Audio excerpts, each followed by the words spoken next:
Welcome to this exciting edition of Black Theater Today. I'm your host, Tiffany Pettis. Thank you for tuning into the show where the best in theater and the performing arts come right into your living room. Arkansas has yielded numerous greats to the country music industry, including Glenn Campbell, Johnny Cash, Johnny Paycheck, and now Petrella. Now, isn't this a treat? A black lady singing country with a hint of R&B. Meet Petrella. Petrella has a style like no other, with hints of Aretha, Tina, and Patsy Cline. The lady from Hot Springs hit the charts with her two-sided single, Blues Stay Away From Me. Her current album, Petrella, was nominated for Album of the Year. Petrella has performed professionally for 8 years and owns her own publishing company, P-Funk Music, with songs written and recorded in country, pop, and R&B. She was featured on the cover of Cashbox magazine and has even turned the heads of comedian Whoopi Goldberg, who has dubbed her the Queen of Country Soul. She is a musical force to be reckoned with. And we now welcome to Today in Theater, Petrella. Welcome to the show. Hi, Tiffany. How are you? Wonderful, wonderful. This is so great. So tell us, how did you get started in the country music industry? Well, we previously decided that we were going to go professional in about 1988. I had always been writing music, and we began pitching in Los Angeles. And as we did, because I'm from Arkansas, they indicated that I should try and pitch to the Nashville scene because my music seemed to be a little bit more country than R&B and pop. So we did, and we happened to pitch to a guy by the name of Jack Gale, who was with Playback Records, and he got really excited about it. And so that's how I got my first deal, what they call a record deal, right, in the country music industry. He was a large independent there in Nashville, and he wanted to see what I would sound like actually on a CD. Okay. Yeah. And tell us how you became interested in country music, in that genre. Right. Mm-hmm. I don't think that it was really where I had been writing for a group called The Boys, who were produced by, I think, L.A. Reid and Babyface. I remember that. Yeah, right. Mm-hmm. And they had produced them, and we were like what we call ghost writers for them. So we had written for their second or third album, and by me writing all the time, I just happened to start writing a little bit of a off-cuff type of music, and it just seemed to fit very well in the country genre. Not intentional, but maybe because of my heritage, my roots, so that's what happened. So do you feel more connected to writing as opposed to singing, or do you prefer to sing as opposed to writing? Well, I think that because I really began in the church as a singer per se and everything, but when it comes to writing, I just write good songs. This is my main purpose, and if it happens to fit country, good. I've also written a lot of stuff on the pop side. I've written stuff on the R&B side, so, but because country seems to be, I say more my comfort zone, maybe because I'm from the country, Hot Springs has 38,000 people. The only radio that we ever heard was country radio. It's just a natural thing, not with you having any intention of it being, but just because it's just natural, Mm-hmm. Yeah. So you've been singing all of your life. Do you play an instrument? Yes, I play the piano. I don't consider myself as a pianist now. Mm-hmm. I most certainly I try and hire professionals to do that. But I do write all my music when I get ready to write my songs. I write it on the piano, keyboard, Yeah. Mm-hmm. So you write out the notes and the sheet music and everything, and what you, as a songwriter, you write the lyrics, you write the music, and you can hear it, and you know exactly how it's going to sound, and oh man, that's really something. Yeah, my first album, I was really fortunate because most artists, when you come into the industry, because we're all novice, I tell people, I say, when you first started writing, it takes you about 7 or 8 years before you become what they call a seasoned writer.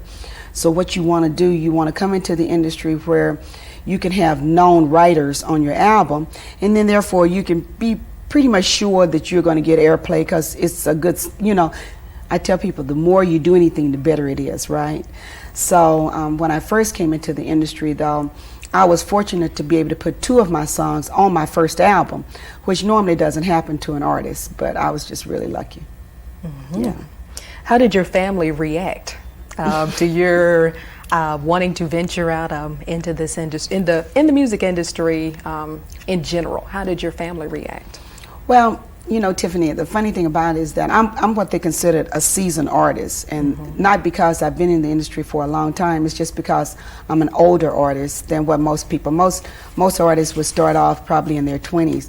I was in my 30s before I began in the music industry. Me and Kenny Rogers, I always tease him because we evidently thought raising our family would be a lot more important than actually coming into the industry. So once my girls had gotten into high school, they had always kind of really heard my dream, and so they encouraged me to try and seek that. And by the time they got into college, I had signed my first deal. So it kind of all worked out, you know, time-wise, you know. So my family's reaction was positive. Now my dad, when I went home and told him that I would be doing country, he was a little bit concerned because for a black woman to actually enter into the country sector, it had never really been heard of. However, there are other black women who are in country, but they just have never had national attention. So he was concerned, and he asked me did I think that I would enjoy that as well as R&B or jazz or gospel, you know. And I told him I enjoy music, so I thought I could do fine. Because there is a stereotype with African Americans and country music. Was there pressure for you to sing R&B or to sing soul or something that was more closely associated with African American culture? Well, because my label was a country label, and because, you know, that was the commitment that I made, I wasn't really pressured from my label. I mean, they signed me as a country artist. They expect for me to sing country music, you know.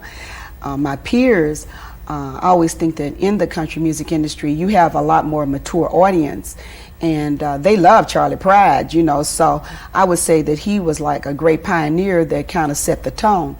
Now, there hasn't been a woman who has been of that caliber, but the pressures is only if you do it to yourself. I'm comfortable no matter where, you know. I mean, I like the fairs, I like the festivals, and I like country music, so, you know, I'm okay. I'm there, you know, and this is who I am. Yeah, so it's all right with me. All right. What artist do you admire in general? Yeah. What musicians?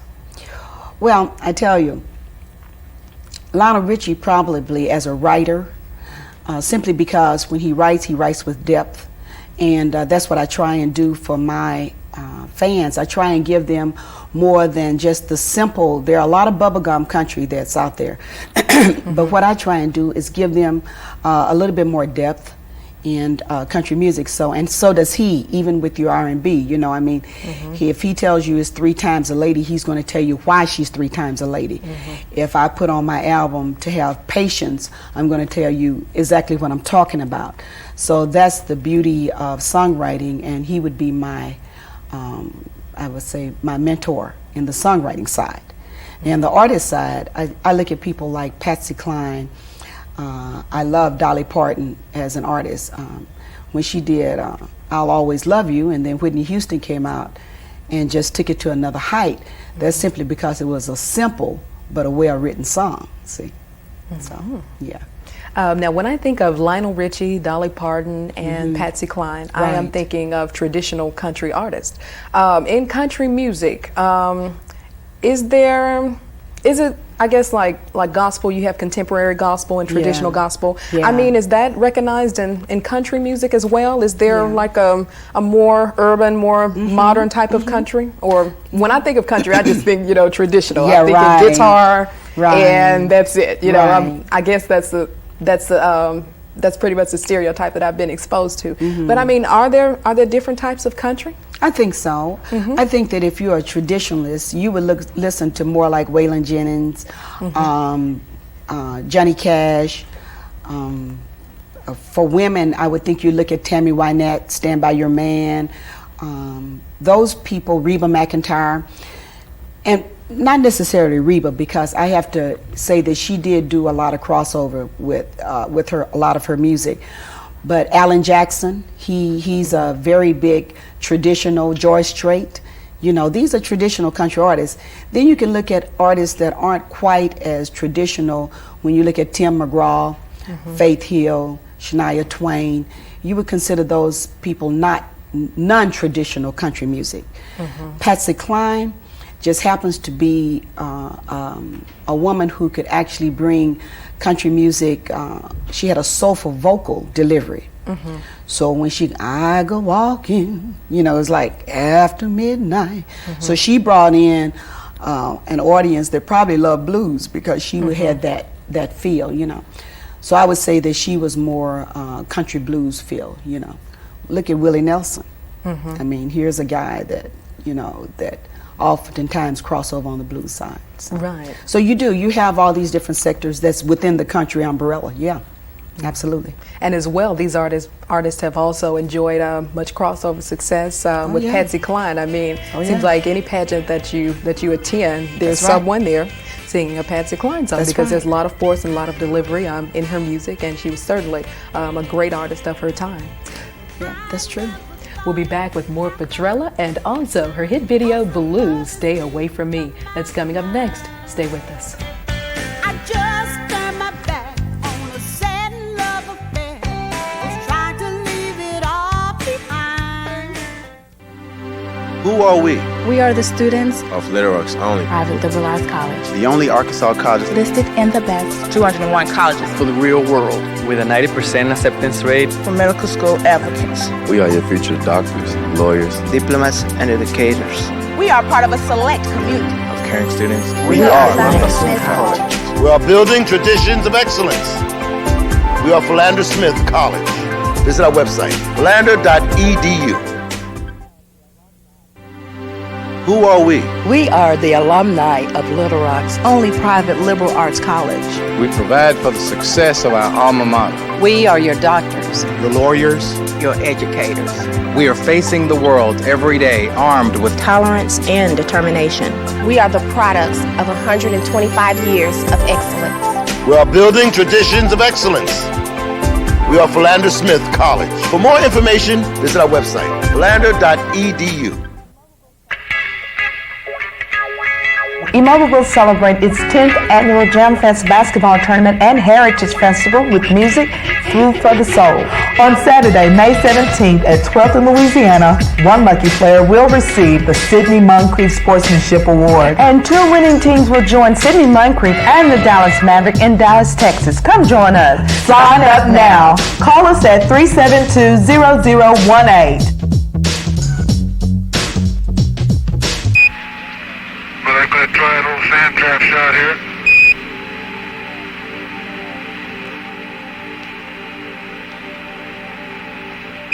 There we go.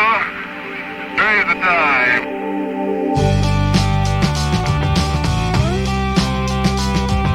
The first tee, building facilities for kids where golf wasn't thought possible.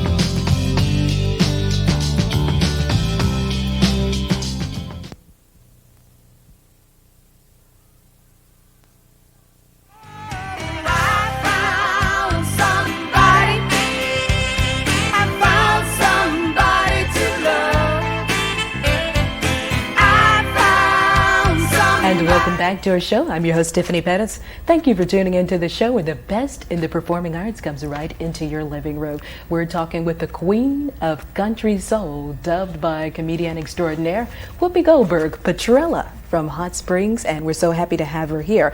You're receiving rave reviews from critics all over the country. One critic says, every so often a different sound bursts onto the music scene, and this is one of those times, the magical sound of Petrella.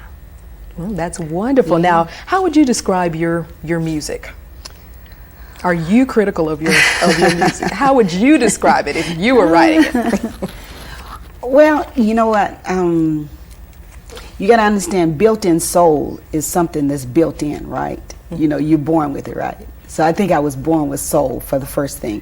And so far as when you get ready to write country, you just want to make sure you give everybody the beginning, the middle, and give them a final. You know, and that's what you want to do. You want to bring the story into that person's heart, and you want to make sure that they got a solution to whatever the problem is, and then at the end you want them to be happy. So when I write, that's what I do. You know, is try and do that. Now they have to, in the United States, we have a way that we have to chart, and in order to chart, you have to be in a category. You either have to be country, pop. I think they've got an adult contemporary. Now we have a hip hop, classical. And so in order for you to be put according to radio stations, see, they don't just play all genres on a radio station. You usually have an adult contemporary, which sometimes light rock will cross over to all of them, but at least they all categorize. So that's the reason why, to me, I really prefer European music, because they just say good music, right? And they just chart you. I could be on the chart with Madonna today, in which I've seen charts that have come in from Europe, and I'm on the chart with let me think of somebody classical, maybe Bocelli, right? So they just have good music, and so when you chart, you chart. But here in the United States, you have to either chart on country music, pop, R&B, hip hop, classical. It's all broken out. But my music, to me, is country music, and it just happened to have soulful vocal delivery, but it's country music. Mm-hmm. All right, what artist has had the greatest impact on your career? What artist? Well, I didn't have any image when I came. You know, some people can say, well, I want to grow up and be like Mariah Carey. Right. I'm going to grow up and be like, but when I came into the industry, I really didn't have anyone who looked like me. I had Winona Judd, who I like her sound, you know, because she puts a lot of, you know, no one else on earth, you know, this type of thing. So I like that sound that she was projecting. But I'm just me, because I'm the only one right now, you know, that has ever really took to country music, ever really charted, ever really made any national publicity as a country artist. So I'm just like fishing along, and who would impact me? I probably would say business-wise, because I have my own label, because I produce my own music. I would say Dolly Parton. Probably business-wise, I would probably pattern what I do after her. Okay, now this video that we've got coming up, Blues Stay Away From Me. Now, tell us a little bit about it. Then we're going to watch Petrella in action on Blues Stay Away From Me. Tell us a little about this one. This was shot in California, right along the coastline, Highway 1. And we did this in about 1993 or 94. I can't remember the exact time. And Susan is a woman who is just an incredible woman so far as a producer. She produced this video, and I think it's quite interesting. And we also did some shots out of Fremont, California, San Mateo, California. So you'll see a lot of California sites, and it's about this woman who's trying to really run away from her feelings, and so she's having all kind of flashbacks. She'll listen to music and it'll go like, oh my God, you know. But Blues Stay Away From Me is a pretty good song. It charted, got up to number 53, stayed on the charts for 14 weeks on the top 100 country. Right, here's Petrella with Blues Stay Away From Me.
And welcome back to our show, and that was Petrella and Blues, Stay Away From Me. What has your experience been like thus far?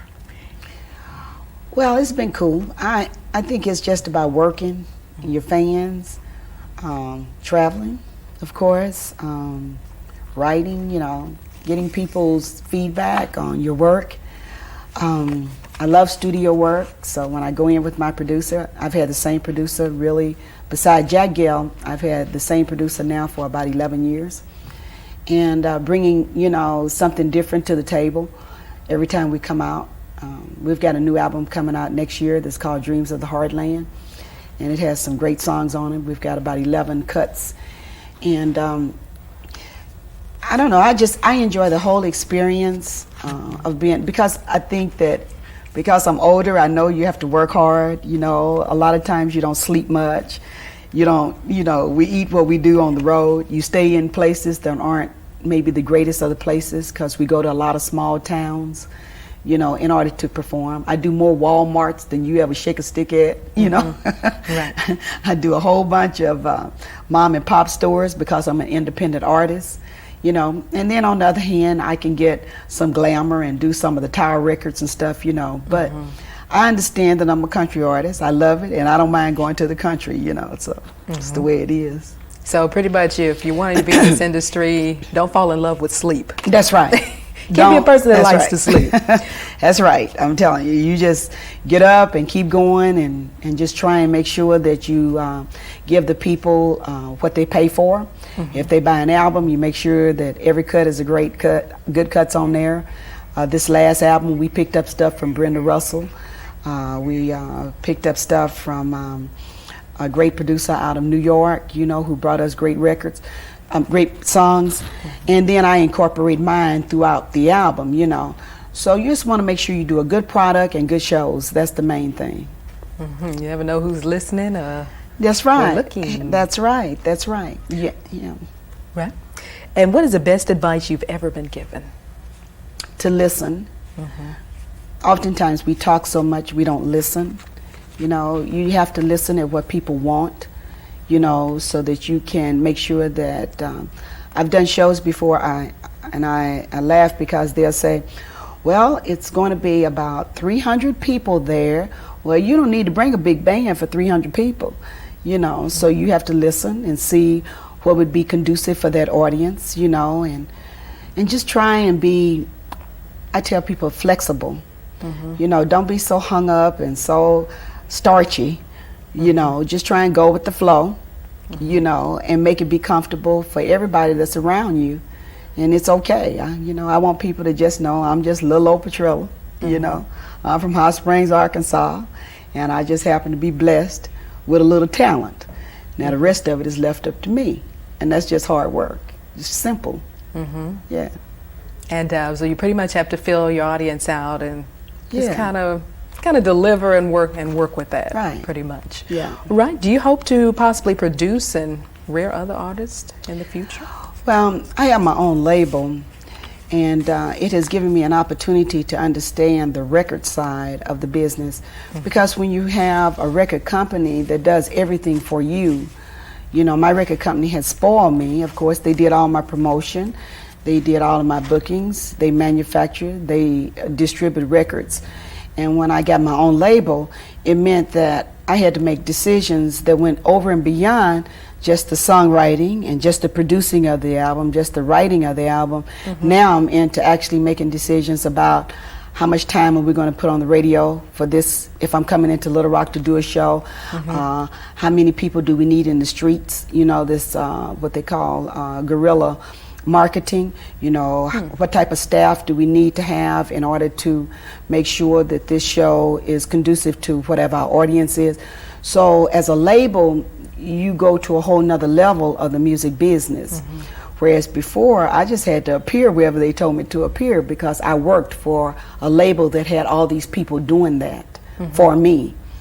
So you have to work doubly hard. Yeah, I get less sleep now, But it's okay because I think that it's good, especially for artists, to know every facet of what they do, because then that makes you be a lot better at doing it.